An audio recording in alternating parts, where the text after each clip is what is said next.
with everybody. It gives us, I think, there's adjustments from game to game that you either prepare for or you kind of meet head on in the middle of a game. And you need everybody's skill set to create space, to create flow, create good shots.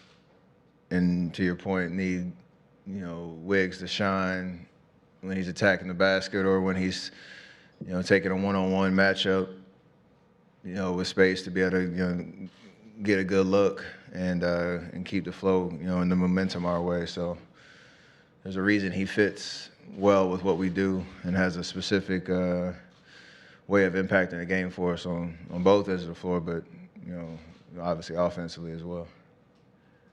Anthony, on your right. Yeah, you were in the back of the room just listening to that last Clay answer. What was your perspective on that plane ride?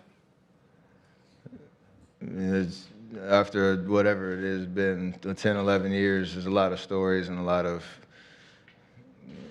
comedy on a daily that we could talk about. But all the personalities are so different. Everybody comes from different backgrounds, but we've all gelled around a collective unit of how we do things, and whether it's in the locker room, on the plane, the hotels, like whatever it is, we know how to have fun and gel and keep things light, but also understand what we're trying to do and why it all matters in terms of winning games. So Clay has a great way of explaining that, though.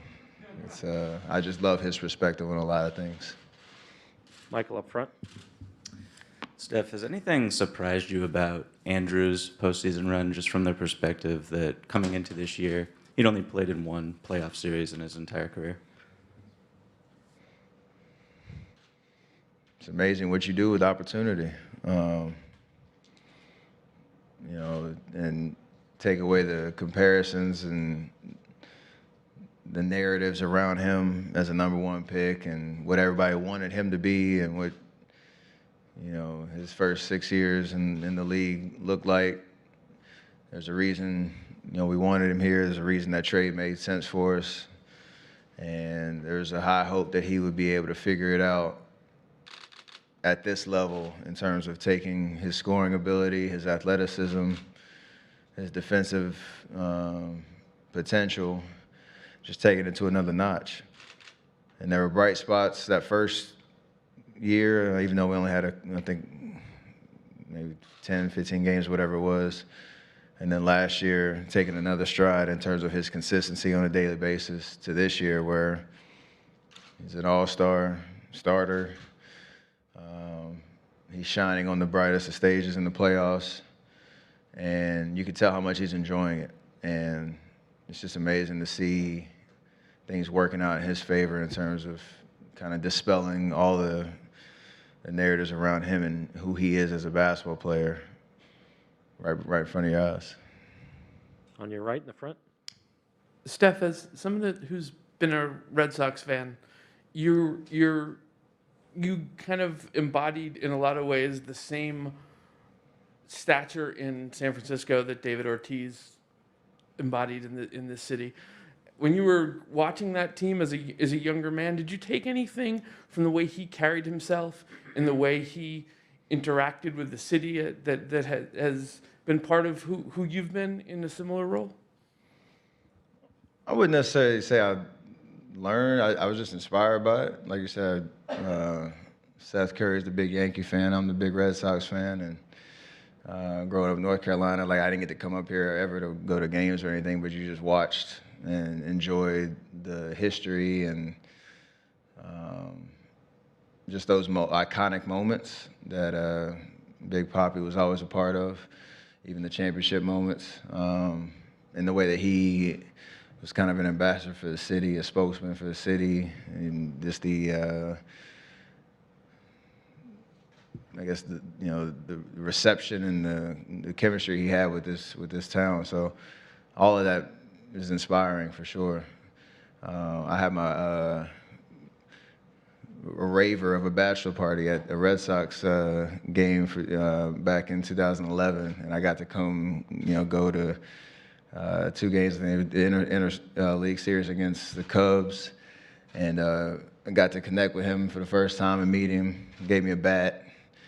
Got to go into the depths of the Green Monster and just see like just the atmosphere and what the culture that he was trying to continue as an iconic Red Sox player. So all that stuff mattered, and it was just dope to have that kind of come full circle for sure. And pretty special career, obviously, that he had. Cassidy in the back left. Steph, Kerr was basically saying that he doesn't know how Clay has the success as Game 6 Clay. How do you see that from Clay and how he has these moments? And given how Draymond said that he expects you to be livid heading into this game, do you feel like you can channel to having Game 6 Steph? I will in no way infringe upon that nickname for Clay. I'm just going to do my job and try to help us get a win, enjoy what that would actually mean. But Game 6 Clay is, I don't know how he's been able to do it. Like just his personality, no moment's too big for him in terms of just hooping and enjoying himself and embracing hostile crowds, or if we're at home, enjoying the home atmosphere. Obviously, the OKC game is the one that's at the top of the list in terms of how much that meant individually and for us as a team to come back in that series. So he has a knack for those type of big moments. It just so happened to be Game 6, and he has another opportunity to add to that tale tomorrow. Al in the middle. Al Sarasovic, San Francisco Examiner. Steph, you're one win away from a championship. How do you balance the magnitude of that moment with the need to remain focused and calm and play another basketball game? And what kind of advice might you be giving to some of the other younger teammates who are facing this for the first time, perhaps? Thankfully, I think having been here 6 times and been in a lot of different closeout type of opportunities, you just understand what the nerves are like. So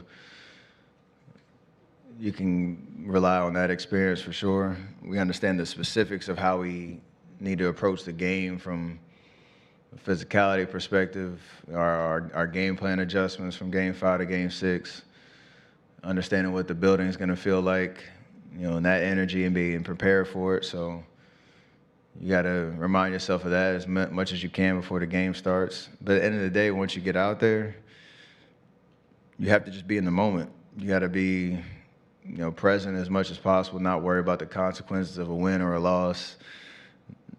Because all the only opportunity you have is that 48 minutes. And the more you can kind of trick your mind into just being in the moment and staying there, that's the best advice I can give anybody in that situation.